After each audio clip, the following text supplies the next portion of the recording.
Had quite the reaction to the tale that she told of the president in the dining room following that speech. Well, first the dining room, but then inside the beast, the car, the limo, saying he wanted to go up to Capitol Hill. And they said, you have to go back to the White House. And according to her testimony, he says, I'm the effing president, take me there, and then goes to grab at him. Listen, this testimony is, first of all, stunning, because we haven't heard this. Two, it's compelling because of her proximity to power. All of these people directly having conversations with her. I think, as we've seen before, it's methodical. Mm-hmm. We always point out the caveat. There's not a minority here that's pushing back or questioning the other way.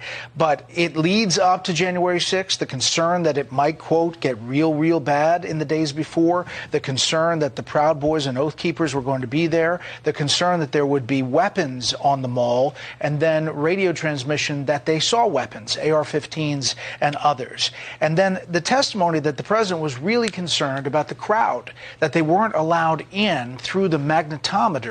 He wanted the crowd to be bigger, more robust.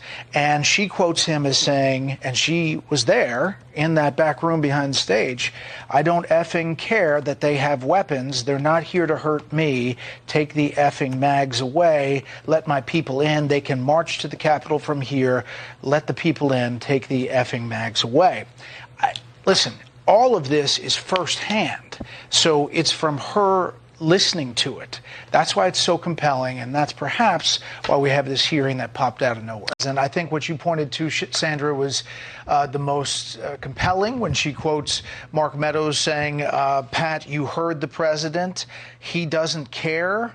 He thinks Mike deserves it. He doesn't think they're doing anything wrong as far as they're literally calling for the vice president to be hung. And then Pat Cipollone says, this is effing crazy, according to Hutchinson. This testimony was very compelling from beginning to end. She obviously had access to all of the players. We are now hearing from the former president on various posts where he questions her accuracy. He goes after her directly, says he doesn't know who she is, and said he didn't lunge at the Secret Service agent in the beast. That didn't happen. He says he didn't throw his lunch against the wall. That didn't happen, and that she's lying. Cassidy Hutchinson is under oath on Capitol Hill. The president is on Truth Social, making his statements. What was so compelling, I think, is how it was laid out. We always point out that there's not a pushback, and it would have been great to hear Jim Jordan or some congressman say some other angle to this.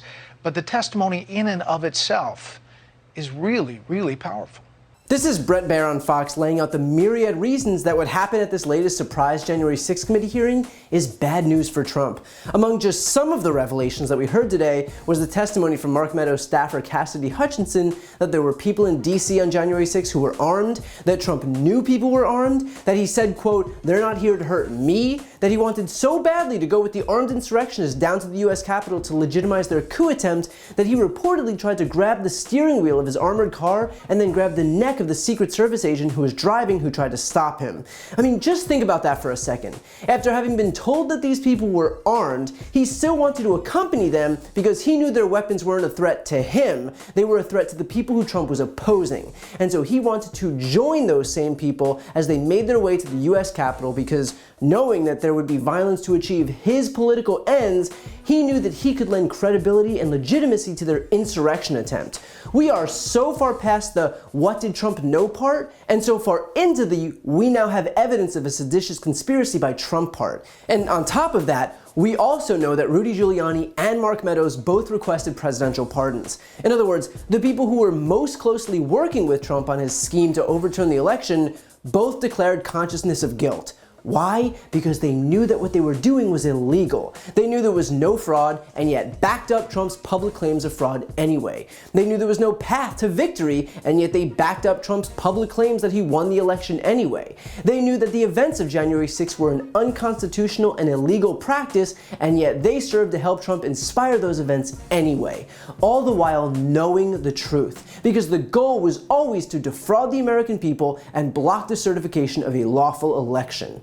And what's telling too is that Trump and his mouthpieces are all trying to run with this desperate last-ditch effort to paint Hutchinson as not being credible. Trump took to Truth Social and posted, "I hardly know who this person Cassidy Hutchinson is, other than I've heard very negative things about her, a total phony and leaker, and when she requested to go with certain others of the team to Florida after my having served a full term in office, I personally turned her request down. Why did she want to go with us if she felt we were so terrible? I understand that she was very upset and angry that I didn't want her to go or be a member of the team. She is bad news." In other words, just the latest iteration of the old Trump refrain of, "I've never met that person and they're just a low-level volunteer, just a coffee boy." At this point, Trump claiming that he barely knows someone effectively guarantees that he knew that person and that their testimony is credible. And of course, Trump says jump and his sycophants say how high. Here's the House Judiciary GOP account, which is either run by Jim Jordan or by someone who's able to lie as shamelessly as Jim Jordan. It says, quote, "It's literally all hearsay evidence, what a joke." Only Hutchinson's testimony quite literally is not hearsay. She is a witness testifying under oath about her direct, first-hand experience as a top White House aide. That is the exact opposite of hearsay. But here I am thinking that Republican members of the Judiciary Committee should know what hearsay means. And beyond that, Bret Baier also pointed out the fact that the people denying her claims are doing so from the safety of their little Twitter accounts and Truth Social accounts. If her testimony is false, those people are perfectly free to volunteer to refute her testimony under oath themselves. And yet the fact that they won't should pretty much put things to rest here. In other words, the only defense that these people have is to either attack Hutchinson's character or claim that she's lying, while they themselves refuse to take even a single step to actually prove that she's lying by testifying under oath about what happened themselves. So look, will this change the minds of any Fox News viewers? Who knows? But I can say without fail that even if some people watching Bret Baier know the truth, then it's worth it. And by the way, I should note too that it's not just about flipping those elusive far-right Republicans. If this committee is able to reach independents and even Democrats, both groups who may not feel especially inspired by the Democrats' performance these days, then that could help turn out among those groups too. And to acknowledge the elephant in the room, yes, you can be uninspired by the Democrats right now. It is a very frustrating moment to have a couple of senators protecting the filibuster while our civil rights are under constant attack.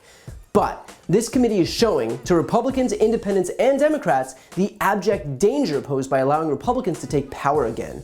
And so if high inflation and gas prices threaten to keep you home, hopefully what we're seeing right now is a reminder that the election is not solely a referendum on the Democrats, but rather a warning about what could happen if Republicans retake the majority.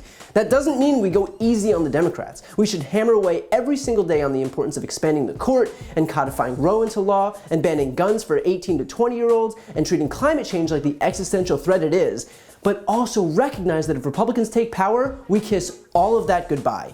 We're facing threats on every front, and we have the ability to fix them, but it's going to take every single one of us paying attention, persuading our friends and families to show up in November, and making sure this party of insurrectionists and their enablers suffer the repudiation that they deserve.